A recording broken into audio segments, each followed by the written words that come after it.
5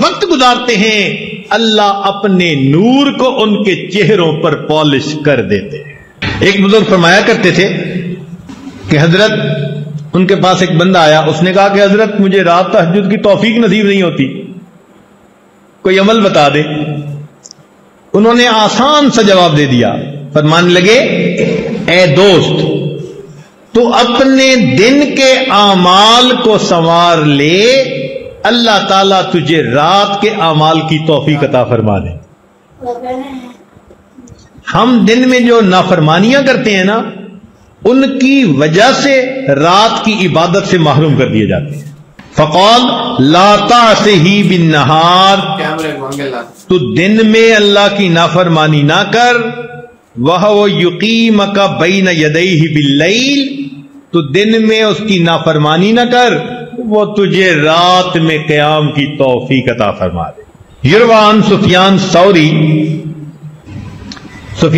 رحمۃ اللہ سے یہ بات منقول ہے، فرماتے تھے کہ حرمت قیام اللیل 5 اشہر بذنب اصبتہ، ایک مرتبہ ایک گناہ مجھ سے سرزد ہو گیا جس کی وجہ سے 5 مہینے تہجد کی نماز سے میں محروم ہو گیا۔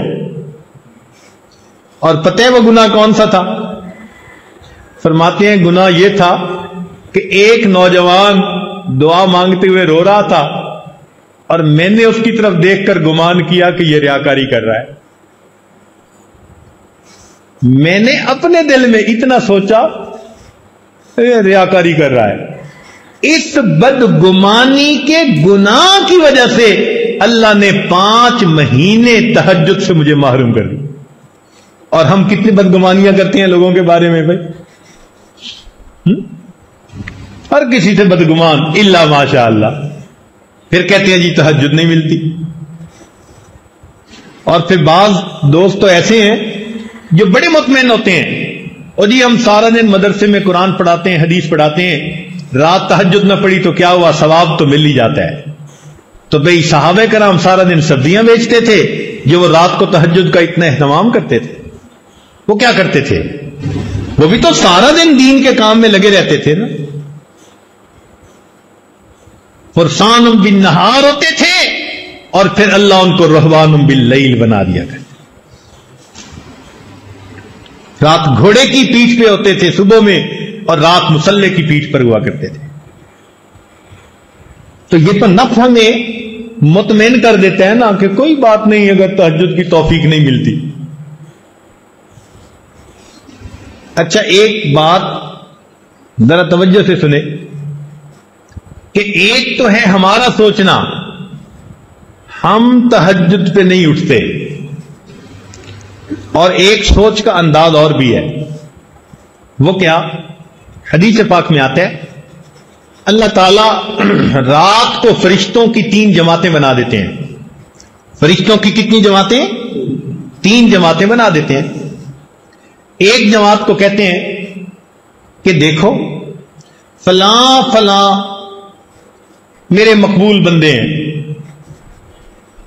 تم جاؤ اور ان کو پر مار کے جگا دو، یہ تہجد میں اٹھنے کا وقت ہے، یہ اٹھیں گے مجھ سے مانگیں گے، میں پروردگار ان کی جھولیوں کو بھر دوں گا۔ چنانچہ یہ لوگ سوئے ہوئے ہوتے ہیں، نہ گھڑی کا الارم نہ کوئی اور، اچانک ان کی آنکھ کھل جاتی ہے۔ یہ اللہ تعالیٰ کی طرف سے فرشتے اٹھا دیتے ہیں ان کو، اچانک آنکھ کھل جاتی ہے، دل میں ارادہ لے کے سوتے ہیں 3 بجے اٹھنے، 3 بجے آنکھ کھلتی ہے، تو اللہ تعالیٰ کے فرشتے جگا دیتے ہیں۔ اور پھر دوسرے گروپ کو اللہ فرماتے ہیں کہ جاؤ فلاں فلاں فلاں میرے ناپسندیدہ بندے ہیں، میں انہیں پسند نہیں کرتا، تم جاؤ اور ان کو تھپکی دے کے سلا دو، یہ میرے نیک مقبول بندوں کے اٹھنے کا وقت ہے، اور میں نہیں چاہتا کہ اس موقع پر یہ مجھے اپنی شکل دکھائیں۔ رات کے 1 بجے تک جاگتے رہیں گے، 2 بجے تک جاگتے رہیں گے، جب تہجد کا وقت شروع ہو جائے گا نیند آ جائے گی۔ آپ شادی بیاہ پہ دیکھیں، لوگ پروگرام بناتے ہیں آج شادی کی رات ہے جی ساری رات جاگیں گے، ساری رات نہیں جاگتے. جب تہجد کا وقت شروع ہوتا ہے سارا مجمع سو جاتا ہے، گھر کی عورتیں سو جاتی ہیں، مرد سو جاتی ہیں، مہمان بچے سب سوئے پڑے ہوتے ہیں. وہ سوئے نہیں ہوتے، ان کو سلا دیا جاتا ہے. تو یوں بھی تو ہم سوچ سکتے ہیں نا کہ ہم تہجد نہیں پڑھتے، نہیں نہیں نہیں، شاید ہم سے کوئی ایسا گناہ ہوتا ہے اللہ تعالیٰ اس برکت والے وقت میں ہماری شکل دیکھنا پسند ہی نہیں. فرمایا. امید کرتے ہیں کہ اس بیان سے انشاءاللہ تعالی ایمان میں اضافہ ہوا ہوگا، اور تہجد کی نیت کرتے ہیں ہم سارے انشاءاللہ. آج سے نیت کریں اس رمضان مبارک میں ہم تہجد کو پڑھیں گے. اس بارے میں حضرت جی نے بڑی تفصیل میں بات بتا دی اور سمجھا دی. اللہ تعالیٰ ہم سب کو عمل کرنے کی توفیق نصیب فرمائے.